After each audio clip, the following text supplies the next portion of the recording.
নমস্কার বন্ধুরা, কেমন আছো তোমরা? আশা করি খুব ভালো আছো। পিউ বেঙ্গলি ব্লগে তোমাদের সবাইকে স্বাগত। তো দেখো, আমি চাদর নিয়ে একেবারে রেডি হয়ে গেছি। আর আমি আজকে যাব হচ্ছে মাঠে, জমি আর কি। আমাদের বাড়ির সামনে একটা বড় বাগান আছে, বাগানটা পেরোলেই সামনে জমি। তো আজকে আমি যাব কারণ ওখানে অনেক সর্ষে মানে জমি রয়েছে। আর তোমাদের সাথে একটু শেয়ার করব, আমাদের জমি রয়েছে। আমাদের জমিতে এখনও চাষবাস হয় না, আগে হতো। তো চলো যাওয়া যাক। তো বন্ধুরা দেখো, আমি মাঠে যাচ্ছি, সাথে রয়েছে আমার মেয়ে, আমার মা। আর এই দেখো, এই যে আমাদের বাড়ি সবুজ রঙের যেটা দেখতে পাচ্ছ, তার পাশে আমার জেঠুর বাড়ি, আর তার পাশে ওটা হচ্ছে মন্দির, মনসা মন্দির।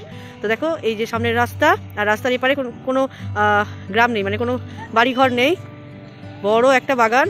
এই বাগানটা পেরোলেই এরপরে পাওয়া যাবে জমি। তো আমাদেরও ওখানে জমিতে জায়গা রয়েছে, বাট কোনো সবজি বা কোনো কিছু চাষ করা হয় না। আগে হতো, আগে তোমার আখের চাষ হতো, তারপর বিভিন্ন রকম চাষ করা হতো। তো যেহেতু এখন বুঝতেই পারছো, মানুষ আগের থেকে অনেক কুড়ে হয়ে গেছে, কাজ করতে পারে না।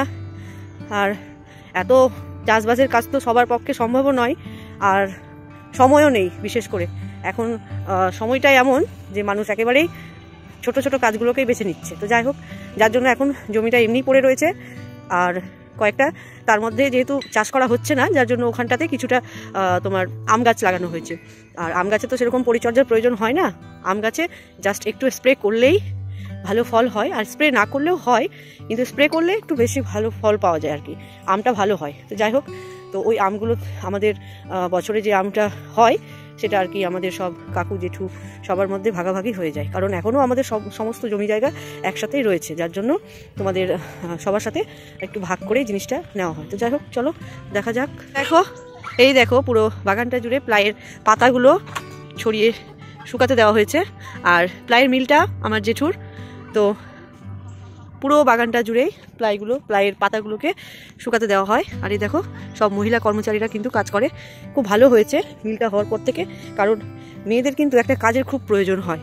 আর সব কাজে তো আর সবাই জয়েন করতে পারবে না, আর সবার তো সেই মানে একই রকম যোগ্যতা থাকে না। তো সব রকম কাজ কিন্তু চট করে পাওয়া যায় না। তো এই মিলটা হয়ে কিন্তু খুব ভালো হয়েছে বাড়ির মহিলাদের পক্ষে, এতটাই ভালো হয়েছে কি বলবো তোমাদের। তো যাই হোক, চলো এরপরে আরেকটু দেরি আছে। এখান থেকে হয়তো দেখা যাচ্ছে, একটু তোমাদের জুম করে দেখাই। এই দেখো, এই যে সর্ষের ক্ষেত দেখতে পাচ্ছ কিনা জানি না, একটু হলুদ হলুদ দেখতে পাচ্ছ তোমরা, এই যে দেখো। তো চলো ওখানে গিয়েই দেখা যাক। তো আর একটু ওয়েট করো, চলো। এই দেখো, এই যে সর্ষের জমি, আমরা পৌঁছে গেছি। আর এই যে গাছগুলো দেখতে পাচ্ছ, অর্ধেক কিন্তু সর্ষের ফুলের মধ্যে, মানে গাছের মধ্যে একেবারেই ঢেকে গেছে। আর দারুণ দৃশ্য। তো চলো, যদি ভেতরে যাওয়া যায় তাহলে তোমাদেরকে ভেতরে গিয়ে দেখাবো। আমি কিন্তু বাইরে থেকেই ক্যামেরাটা করছি, জানি না ভেতরে যাওয়া যাবে কি না, কারণ যার জমি তারা যদি এখন অবজেকশন করে তাহলে আর কিছু করার নেই।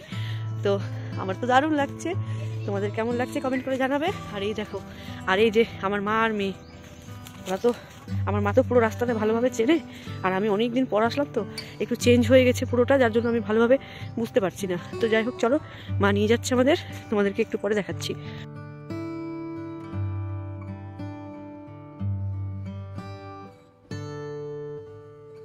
এই দেখো, আমরা ঢুকে গেছি সর্ষের জমিতে। আর এই যে আমার মেয়ে চলে আসছে, দেখো, ওই দেখো, ও এখন বলছে মা আমাকে একটু ফটোশ্যুট করে দেবে। আমি বললাম ঠিক আছে, অবশ্যই দেবো, আগে ভিডিওটা করে নিই তারপর দেবো। এই দেখো, এটা হচ্ছে আম গাছ। আর এই রাম, দেখো কি সুন্দর, মনে হচ্ছে না যে কত তারা জলজল জলজল করছে, কিন্তু এটা হচ্ছে রোদের। এই দেখো কি সুন্দর লাগছে দৃশ্যটা, আমার তো দারুণ লাগছে। মনে হচ্ছে এখানেই থেকে যাই আমি, আর এখান থেকে বাড়ি যাই না। দেখো, একেবারে সবুজ আর হলুদ, সবুজ আর হলুদ, পুরো জমিটা কিন্তু একেবারে দারুণ লাগছে। এই দেখো, ওই জন্য আমাদের যে রবি ঠাকুর কবিতাটা লিখেছিলেন, উনি কিন্তু এমনি এমনি লেখেননি। সত্যি দৃশ্যটা দেখে ওই কবিতাটার কথাই মনে পড়ছে, আমার সোনার বাংলা আমি তোমায় ভালোবাসি। সত্যিকারেরই মনে হচ্ছে একেবারে পুরো সোনা সোনা। দেখো, এটা জবের জমি, এই যে দুই ধারে রয়েছে, এ দেখো মাঝখানে রাস্তা, আর দুই ধারে রয়েছে জবের জমি। এই দেখো, এটা এখনো কাঁচা রয়েছে, যখন এটা পেকে যাবে তখন এটাও একেবারে সোনার বাংলা।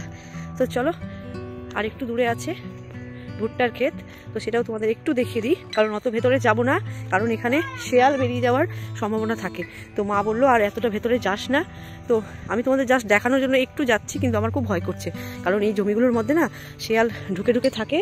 আর ওরা আগে রাত্রেবেলা বেরোতো, কিন্তু এখন সবসময় হঠাৎ করে বেরিয়ে যায় আর আক্রমণ করে দেয়, যার জন্য পালানোর পথ নেই এদিকে। দেখো তোমাদের একটু তাড়াতাড়ি করে দেখিয়ে দিই, এই দেখো ভুট্টা, এই দেখো ভুট্টা হয়েছে। তো চলো, আমি আর বেশিক্ষণ থাকছি না, আমার কিন্তু ভয় করছে। তো চলো, ওই দেখো আমার জন্য মা দাঁড়াতে দাঁড়াতে চলে গেল, আমার কিন্তু এবার খুব ভয় করছে। তো আমি যাই, তোমাদেরকে আমি এখান থেকেই দেখিয়ে দিচ্ছি। দেখো ওটা হচ্ছে ভুট্টা। চলো চলো তাড়াতাড়ি যাই।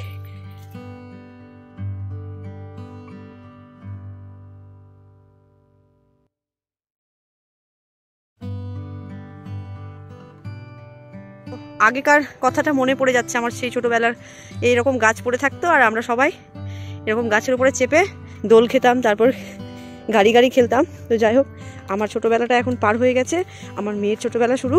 তো ওকে দেখে আমার নিজের কথাটাই মনে পড়ছিল। দেখো চাপার সময় চেপে গেছে আর এখন বলছে মা আমার ভয় করছে, আমি নামতে পারছি না। দেখো কত ভয়ে ভয়ে নামছে। আর আমাদের সময় এই গাছে ওঠা, গাছ থেকে নামা, এগুলো কোনো ব্যাপারই ছিল না। আর এখনকার বাচ্চারা তো এগুলো পায় না, ওদের ছোটোবেলাটা এখন একটু অন্যরকম, তো যার জন্য ও ভয় পাচ্ছে। তাও আমার মেয়ে কিন্তু অনেক সাহসী, মানে আমি ওকে সাহসী তৈরি করেছি আমার মধ্যে, আমি খুব সাহসী ছিলাম ছোটোবেলায়। তো দেখো একটু ভীতু আছে, বাট অতটাও না, চেষ্টা করে সবকিছুই। না ভাঙবে না, নেমে এসো, এসো তাড়াতাড়ি বাড়ি যাবো, চলো।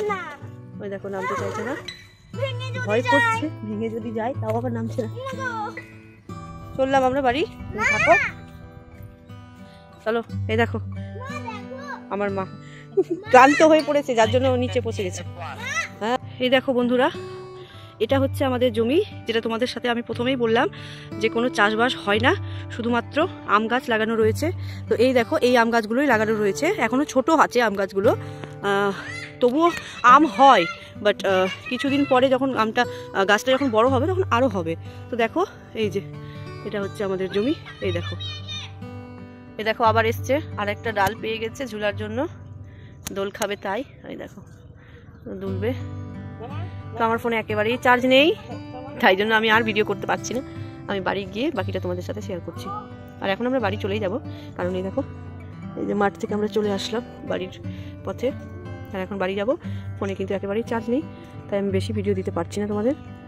এই দেখো আমার মেয়ে কি সুন্দর দোল খাচ্ছে। তারপর আমাদের সমস্ত ঘোরা কমপ্লিট হয়ে গেল, এবার আমরা বাড়ি চলে আসছি। দেখো আমার মেয়ে কি মজা করছে। তো দেখো ফাইনালি আমরা বাড়ি পৌঁছে গেলাম, আর আমার ভাস্তি আমার বাবার সাথে কি সুন্দর খেলা করছে। দেখো এই দেখো বাবার সাথে খেলা করছে। তো ভিডিওটি আজকের মতো এখানেই শেষ করলাম। ভালো লাগলে লাইক কমেন্ট শেয়ার করে দেবে, আর চ্যানেলটিকে কিন্তু অবশ্যই সাবস্ক্রাইব করবে বন্ধুরা। টাটা।